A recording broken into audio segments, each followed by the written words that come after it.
Lovely to be here with all of you. Really warm welcome and good morning. I hope you're settling in well into the Dharma Hall. So some of you who were here yesterday will know we had a little bit of a journey through the technicalities of all of this, but hopefully today is going to run nice and smoothly. But we'll see. Either way is okay. And those of you who are here will also recognize that I've moved location. That I've only actually moved a room within the house, but this is my kind of working base where I like to offer things from. And I was using Zohar's space, but it kind of felt like I'd like to see if it's possible for me to do it from here. So welcome into this space, and I hope that's not anything much of a disturbance for you. So by way of introduction, we're exploring this time, a week that I'm calling Alight, Enlight, and Delight. And the first day we were practicing this alighting, this landing into our experience, this finding our perch like a bird in a tree or returning to its nest. And what we were trying to explore yesterday is this sense of enlightening the load that we're carrying, this kind of burden that we can have, this weightiness of life at times, and see if that can lift a little bit, exploring those various ways of doing that. And then the way I'd like to go into today is a little bit more of this delight quality.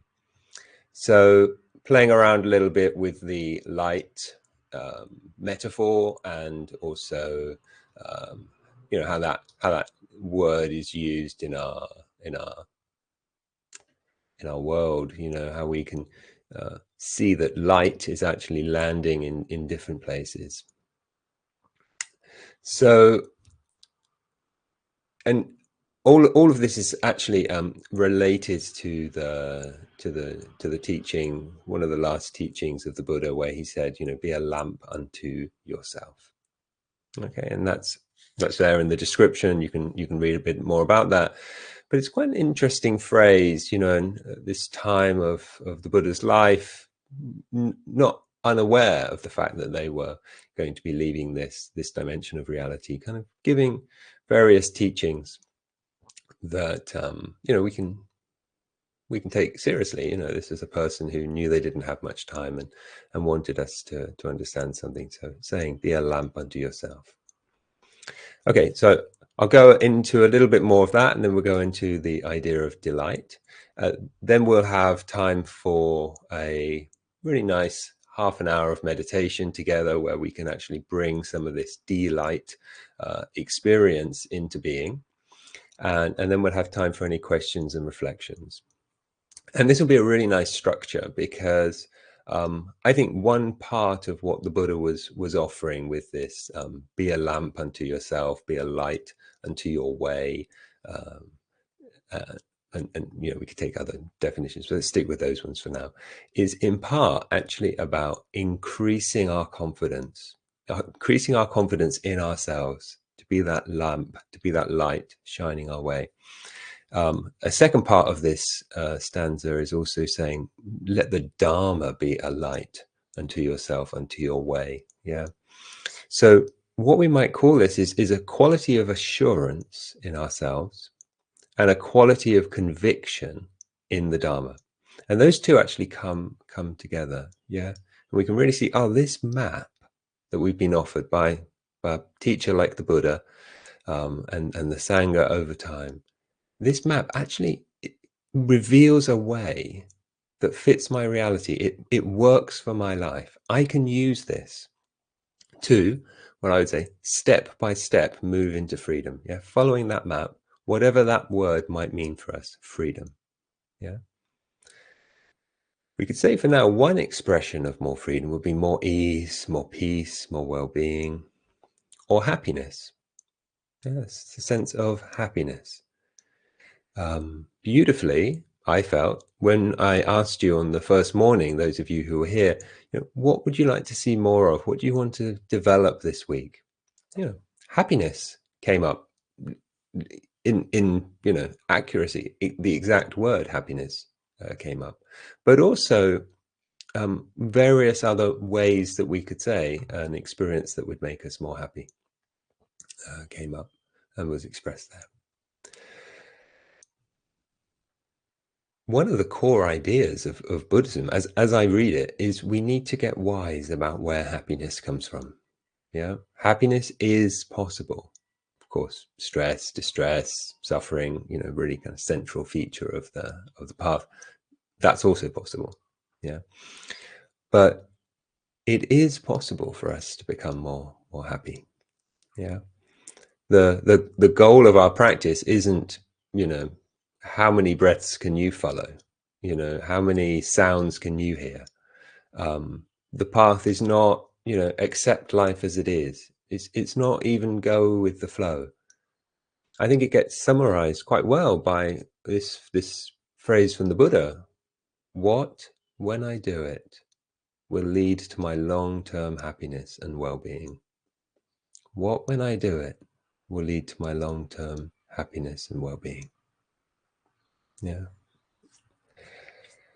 So there is a happiness, there is a well-being, and it's through something that we do. It's through how we meet our experience. It's through how we live our life. It's through how we show up. Yeah. Now, we want more happiness, and it made me think, if the Buddha had kind of come out with, cheer up, just be happy, things like that, it wouldn't be a very reliable map. It wouldn't be a very helpful thing. In fact, probably cheer up is maybe the most unwelcome and the most counterproductive advice anyone could ever give. It's just irritating. It doesn't really help. And so we're not saying, just be happy, but we're actually saying, okay, experience comes into being dependent on our relationship to it. And that's a radical way of thinking, but I hope that we're starting to develop a conviction into that through the practice that we've been doing, whether that's days, weeks, months, years, lifetimes.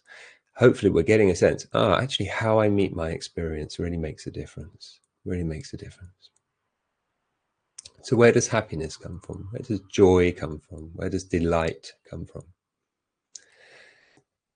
And I think the teachings have something to say here. I'm not entirely sure if I can, back all of this up, but if you check for your own experience, have you ever had a feeling of joy separate from a sense of appreciation?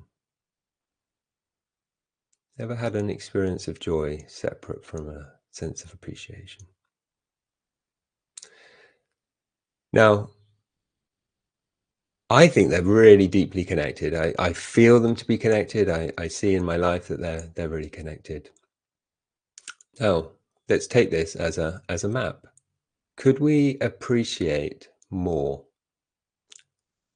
And by more, we can mean, lots of things. We could mean, can I appreciate more often? Could I, stop and smell the roses again? Could I meditate in that way that touched me once more? Could I take myself to that place that was really delightful? Have those connections that are really beautiful? Can I do that more? Can I guide my life to have more times that I appreciate? We could also mean more things. Could I actually take appreciation, give appreciation to more things, more than we normally enjoy? So this may have already occurred to us, but it's certainly up for grabs. We could actually find a breath really enjoyable to have. Has anyone had that kind of experience? It's like, actually, a breath in itself can be really enjoyable, and I can recognize that having a breath is a moment where the mind comes into the body. The awareness is rich, the attention is present, and I'm feeling the sensations of having a breath. So there's kind of two things that are actually really enjoyable there. One is being undistracted is really nice. It's actually really nice. It's that moment when we return. I call it getting the gang together. Body, heart, mind, all together in this moment. Yeah. So relate to your experience. So coming back from distractions is really nice, but oftentimes we get tangled up in the, oh no, I've been off mind wandering again. And that's why we were using in the Alight this sense of, aha, here, celebrate, enjoy. And in fact, Tanisa Robic, who is a teacher I like to listen to, a good scholar of the texts also. And I think in the spirit of a puppy who comes back, at that moment you need to support them. You need to uh, give them a chance to feel respected, to feel honored. And that mind comes back, that puppy comes back. You give it a treat. And he was saying, have a really nice breath at that point. And when you first read that, or when maybe for you, when you first hear something like that, what? A really nice breath? Yeah, just one of those really deep, calming ones that kind of harmonize with a sense of happiness. How do you breathe when you're happy? Could we breathe in that way in this moment or in the next moment? Yeah. And of course, if you're still thinking, look, breaths, they can't do it for me, they can't make me happy, then just don't do it for a little while. Just leave the breath aside for a few moments, maybe a few minutes. Yeah, and obviously then that next breath is wow. I mean, they're good. They are good. I'm back into it. Yeah. And in a similar way, we can actually bring a lot more appreciation to the fact that we did practice, that we are practicing in any moment. Yeah. And that we are supported to do our practice. Others are here, others are in our life. Somebody might even be doing something for us so that we can be here, so that we can have the time to meditate. But really allow that appreciation to come in and start to see, does that move the dial towards delight, towards enjoyment, towards beauty, towards joy, happiness, all of the rest. Yeah. One more that we could do. Can we appreciate more? We can also perhaps mean do it more fully, do it more deeply, really linger with it.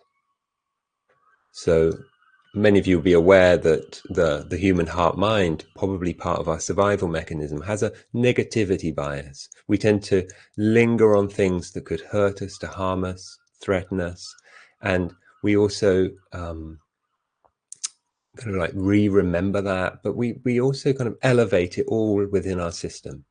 So when there's something nice, it's actually an art for us to linger with, to enjoy, to stay with, have the sensitivity to really kind of tune into the fullness of our experience in that way.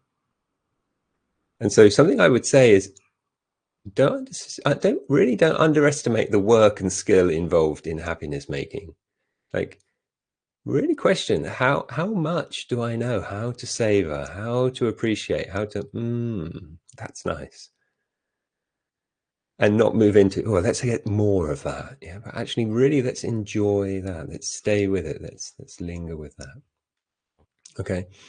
So today we don't need to be masters, but perhaps we could have a sense, wow, this could be something like a skill to become really accomplished in. But for now, let's really enter that training with real wholeheartedness, and the wholeheartedness is such a key part of this practice, and such a key part of delight making practice. Let's just give it a go. Yeah, let's enter into it, see what we can do. And in all of these ways, we're brightening the lamp of our being into the delight of a way of relating that leads onwardly into the subtler levels and dimensions of being. The delight experience is subtler. It's onward leading. And that's a real component and expression of freedom. All right. So I just want to check you're hearing me okay, and you're seeing me okay, and then we'll go into a meditation together. So I just want to check we're all on board, and you're following along. Okay.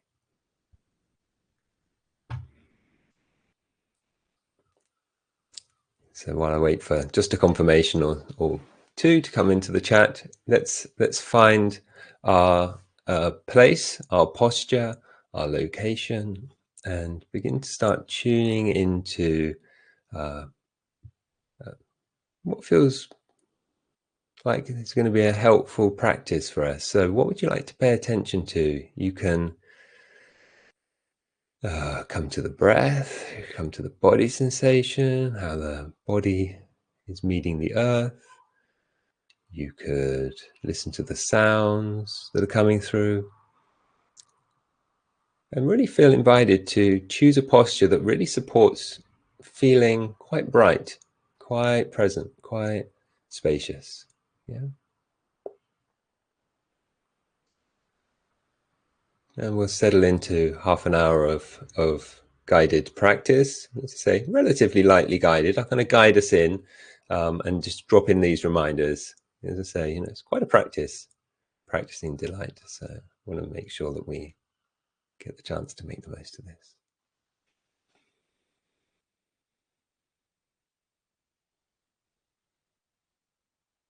So really arriving into our present experience.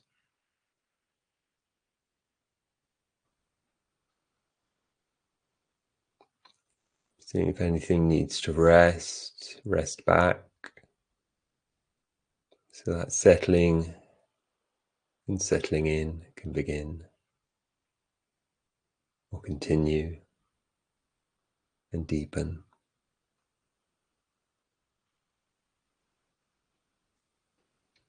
Letting the mind into the body, heart into the body, body into the mind, body into the heart.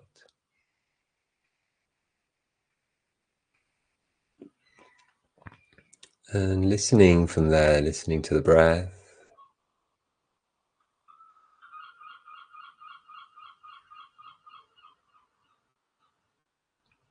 And if you have a sense, is there a way of breathing that could be more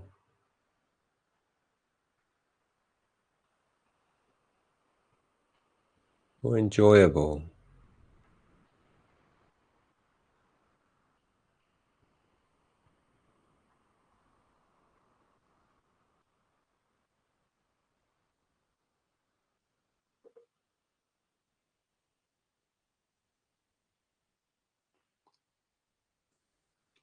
And if we're listening to the sounds, is there a way of listening to the sounds that could be more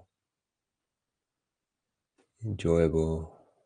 Sometimes I find it's nice just to let the sounds become like vibrations, not, oh, that's a this and that's a that. It's just this sense of a music of the sounds.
Finding ourselves again.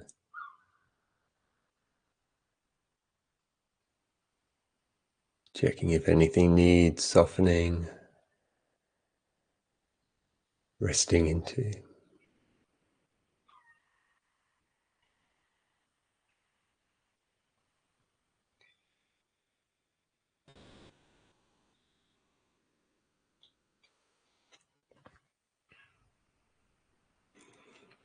And as we take this moment, these breaths, these sounds, this experience,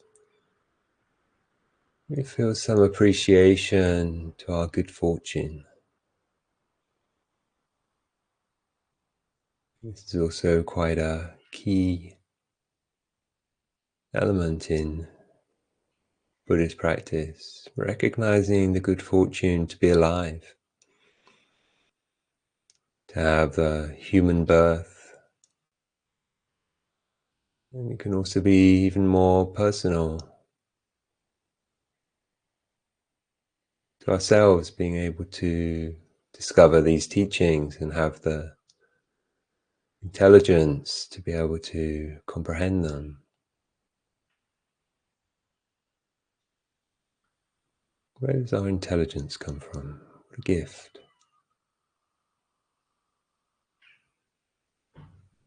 To have enough energy and discipline to be able to practice here. To have the encouragement of a Sangha.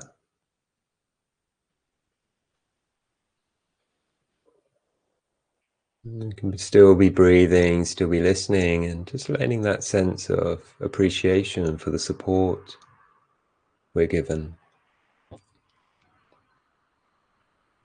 Maybe there are others who are supporting us to be here, others who are wishing for us to be well, to practice well.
So any notice, when we notice, any moment we notice, mind had wandered away, but now it's back.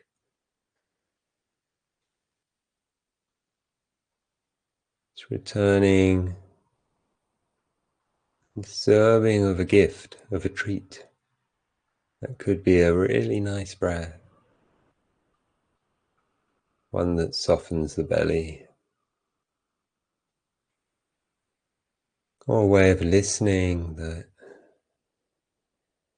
really allows us to enjoy, that we can hear. Oh, however well, what a gift to be able to hear this well. To be able to turn sound sensations, these vibrations in the air becoming sounds in our consciousness.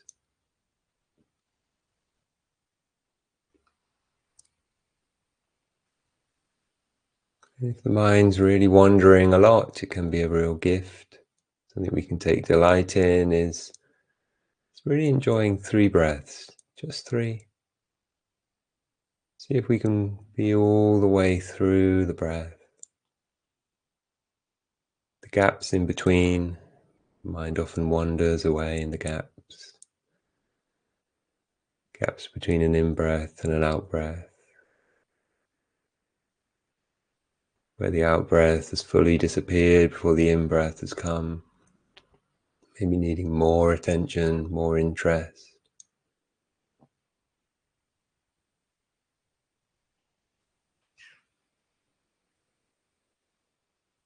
Does it feel like to be there all the way through 3 breaths? Or the equivalent in the sounds. And then just rest.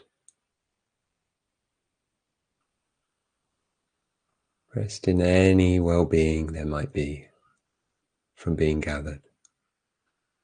And then when we need to again, we'll have another 3 breaths.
this moment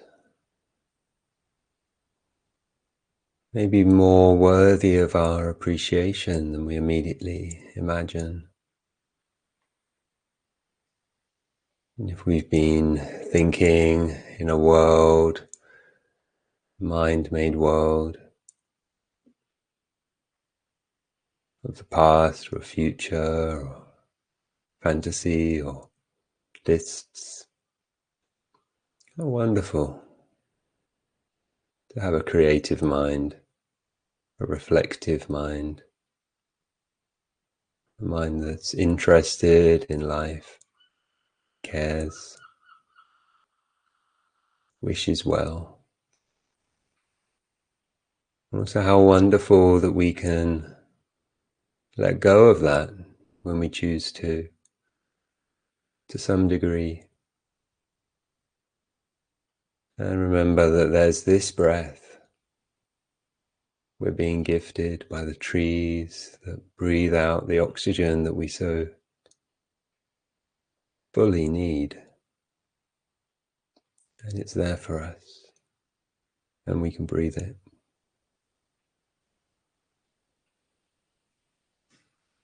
That these sounds are here to be known. Let us know this dimension of reality of the world we exist in, that exists in us as we hear it.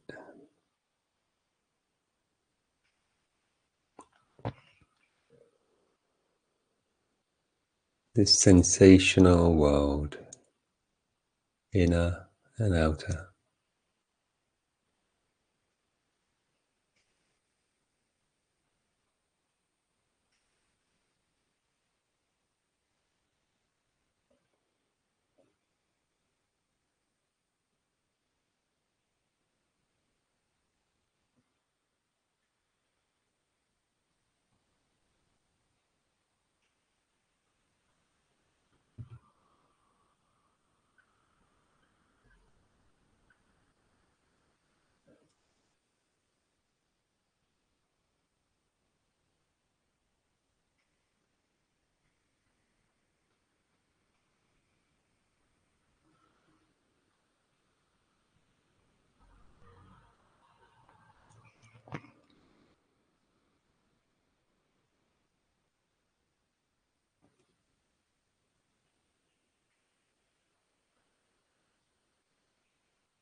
What a thing, or beyond all things, is awareness. Effortlessly, seemingly effortlessly revealing what we know.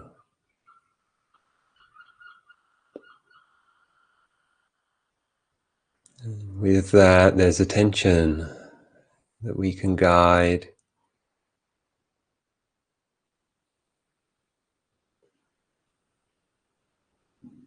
so beautifully into our experience, from one phenomena to another, but also deeper into.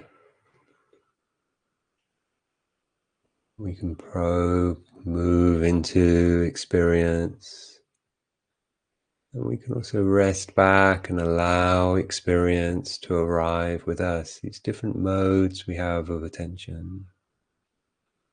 We can really choose. Do you want to move into the receptive mode, receiving the breath? As if the breath is landing on you like the sun on your skin on a summer's day. Or do you want to dive into the experience, into the breath, like we're diving into a pool of water, diving deeper and deeper into that phenomena of experience that is our object of attention?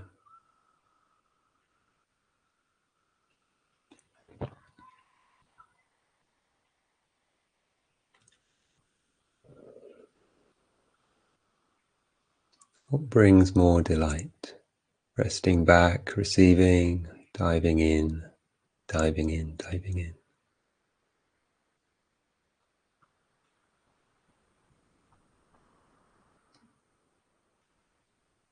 Getting to know.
What, when I do it, will lead to my long-term well-being and happiness. Seeing where that leads you.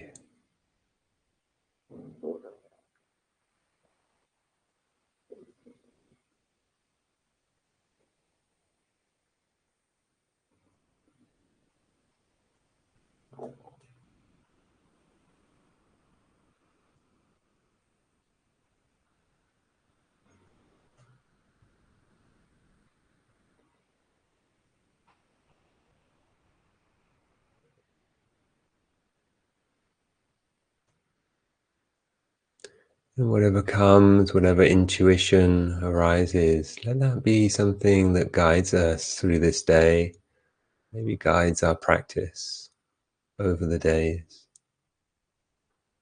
But for now, taking a moment to appreciate the support that we've received from each other, and including ourselves, the support we've given ourselves. And just checking in, how is the body, heart, mind, awareness in this moment? What have you cultivated? Feeling right down to the toes, back of the body, whole body. Feeling the heart. It feels more welcome to open, soften, lighten. The mind maybe feels a little more malleable, calm, creative.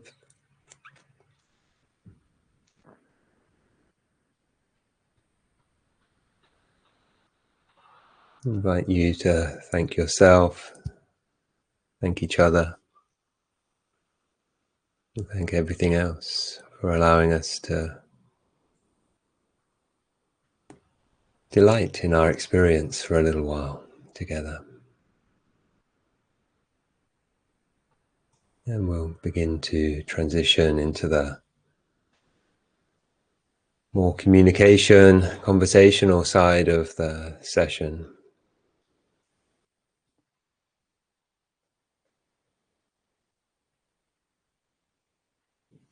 I'm keen to hear if there are any questions or reflections, any things that have come up for you that feel it could be helpful to reflect upon or inquire into.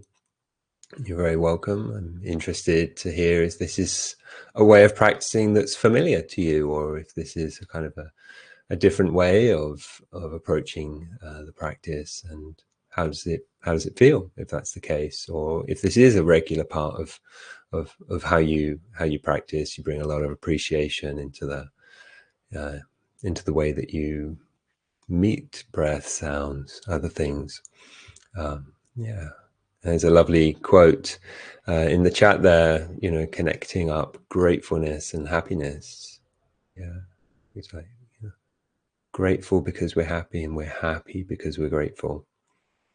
Yeah. Gratitude, appreciation, they are contributors to the experience of happiness. The happiness doesn't have to be a fleeting accident. It could actually be, what we cultivate. Maybe these are happiness teachings. Yeah. So yeah, feel free if you have anything to bring into the space. You're very, very welcome. So I have been saying use the question in capital letters. It looks to me that there's a raised hand function now, and we can also use that if you wish to come on screen and ask a question. I'd forgotten that we had that feature, so you're welcome to do that also if you wish to explore that.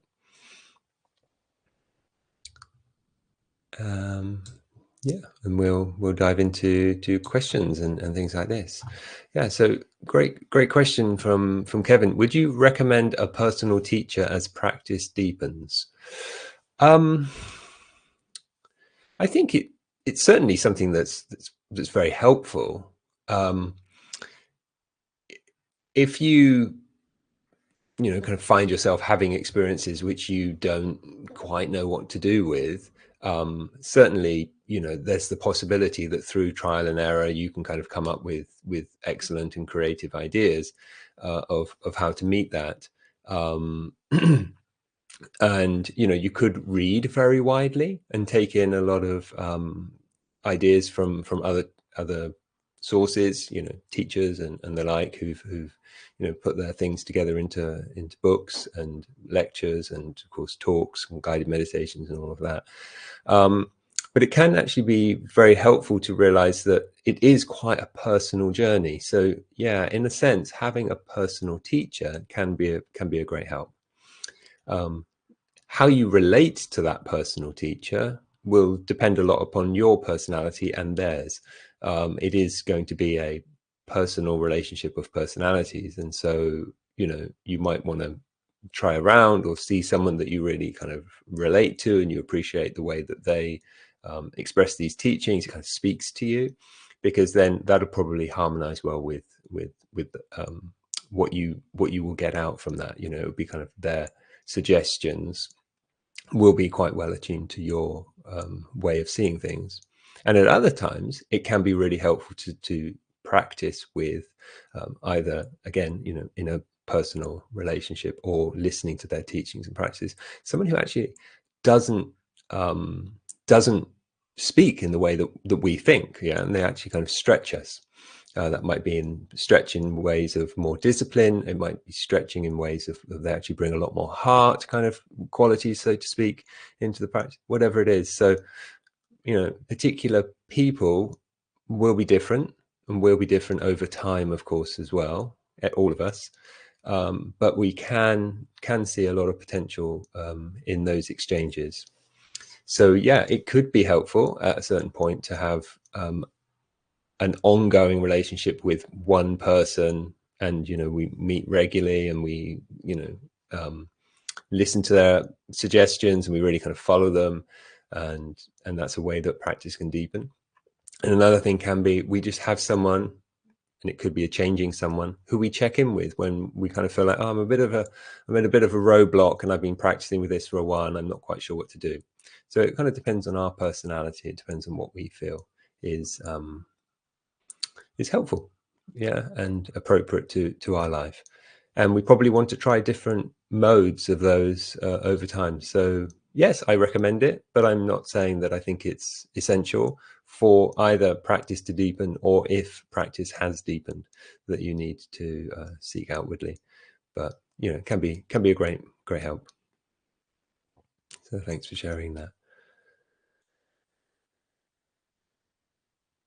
Yeah, there's a beautiful reflection there from Cliff in the chat. Of an unfortunate situation of someone rushing through life and pushing us aside, but actually turning them into my teacher in that moment, a teacher that maybe whatever that meant for Cliff in that moment, to see this person in that way. Yeah,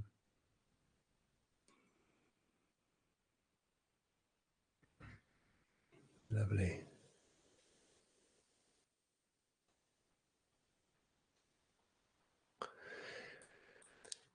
Yeah, so great. Another question here from Edward. Is I like the idea of approaching the world, including problems, with appreciation. Is there a particular way to cut through the negative looped thoughts? And I guess being mindful and practicing that mindfulness. Yeah, certainly mindfulness is gonna have to play a part, right? So we could say, what's often the difficulty with looped thinking, right? Um, and it's actually that we are absorbed in that looped thinking. Yeah, it could be that we could think of like our thinking a bit like birds singing. They're just happening in a certain way, and we can pay more or less attention to them accordingly, right? But what typically happens is we become very identified with that thinking, and there's no real gap. And I think that somebody came up with this lovely phrase, experiential fusion, that the self and the experience are fused together. There's no sense of separation. And so mindfulness is a gift of actually creating attentional flexibility. Yeah. And you know, it's like, oh, I was fused and now I'm paying attention to this. And that's that kind of feeling of mindfulness, and it actually creates some more space.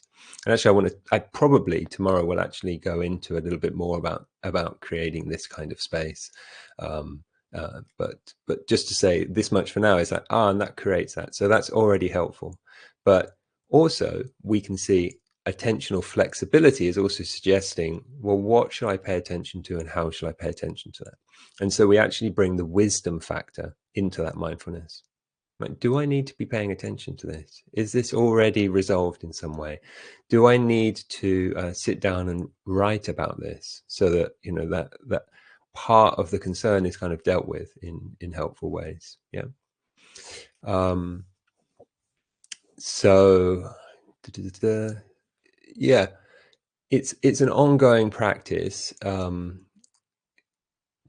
deal with the kind of negative inclined and particular looping thoughts.